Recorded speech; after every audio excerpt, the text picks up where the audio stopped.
En estas tres palabras encontramos la primera, Dios; la segunda, amparo; y la tercera, fortaleza.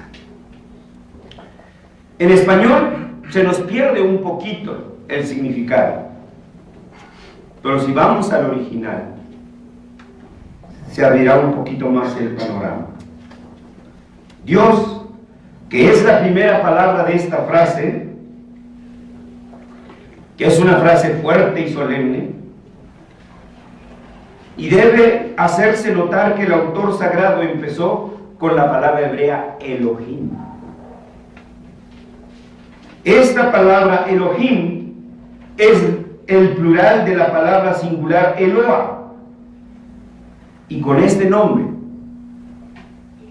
se le designa a Dios como el fuerte y el poderoso, Eloah. Pero la forma pluralizada, Elohim, indica plenitud del poder, plenitud de Dios, totalidad de Dios, e indica también pluralidad en la unidad. Así pues, la palabra Dios, que aquí parece en singular, en hebreo aparece en plural, Elohim, no es una palabra más, perdida en el inmenso acervo del vocabulario teológico. No. Elohim quiere decir que Dios es el fuerte. Elohim significa que Dios es el único poderoso. Por eso el apóstol Pablo podía decir: si Dios por nosotros, que también fue hombre experimentado en persecuciones, si Dios es por nosotros, ¿quién contra nosotros? Romanos 8:31. Esta es la seguridad del creyente, que Dios es Elohim. La segunda palabra de esta sola frase es amparo. El autor usó la palabra hebrea hasá. Esta palabra, que es correctamente traducida amparo, tiene otras connotaciones. Tiene también el significado de refugio. Si usted intenta hacerle a algún niño un parvulito, ¿a dónde corre el niño? Con sus papás. Corre a refugiarse en los brazos de sus padres. Ese es nuestro Dios, al que nosotros podemos ir y refugiarnos, y Él está dispuesto a protegernos y nos protege. Y lo veremos en otra palabra clave en el análisis de este pasaje que estamos leyendo. Esta palabra hasá da la idea de que en un momento de angustia o de peligro se puede correr hacia Él.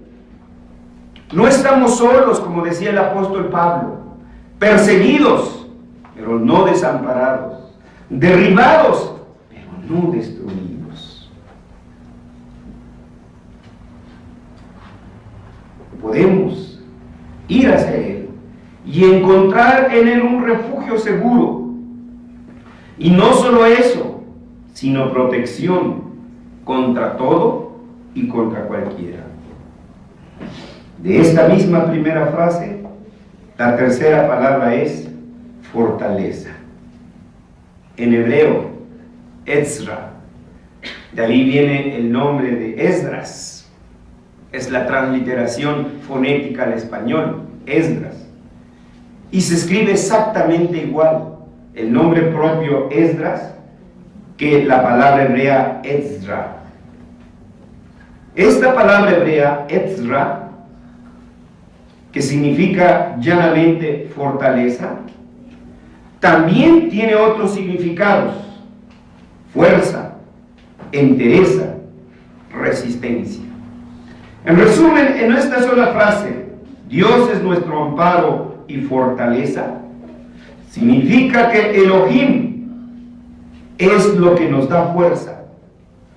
Elohim es lo que nos da entereza. Elohim es lo que nos da confianza en cualquier momento de tribulación. En los versículos 2 y 3 de este mismo pasaje, ¿alguien podría leerlos? 2 y 3. Por tanto, no temeremos, aunque la tierra sea removida y se traspasen los montes al corazón del mar, aunque bramen y se turben sus aguas y tiemblen los montes a causa de su braveza. Gracias.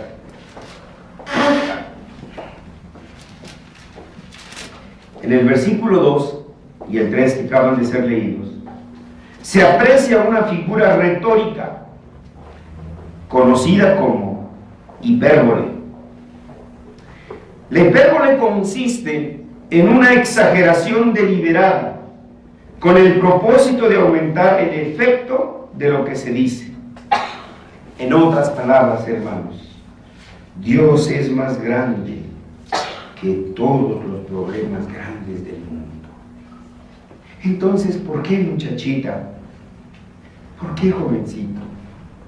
¿Por qué te arreglas ante el más mínimo problema? ¿Dónde está entonces tu Dios? ¿Dónde está entonces tu confianza en Dios? Por eso el cristiano, cuando se le vienen los problemas, un cristiano entero no cae en la histeria. ¿Qué pasó? ¿Qué pasó? ¿Qué te pasó? Bueno, un momento.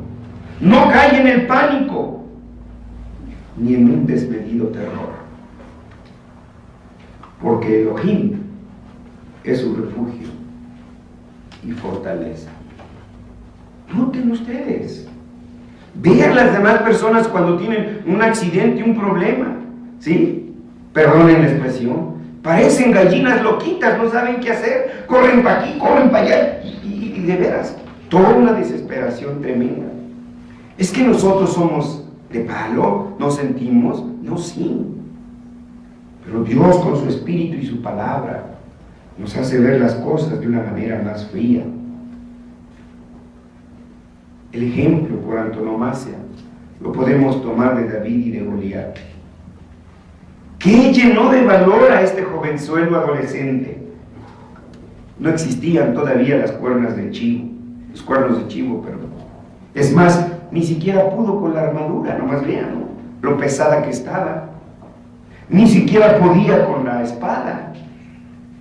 ¿Sí? Y se enfrentó al Goliat. ¿Qué fue el que le dio valor? Que Elohim estaba con él.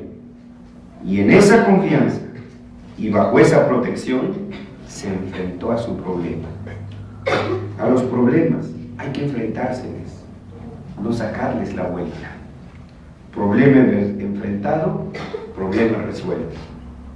Así que, cuando aparezcan los nubarrones grises, cargados de problemas en nuestra vida cotidiana, no les tengamos miedo a los Goliats, porque Elohim, Dios, está con nosotros. Padre de familia, madre de familia, cuando su hija, cuando su hijo acuda a usted, dígale: ven, hija, ven, hijo, vamos a leer el Salmo 46. Dios es más grande que nuestros problemas, y en su nombre arreglaremos este problema.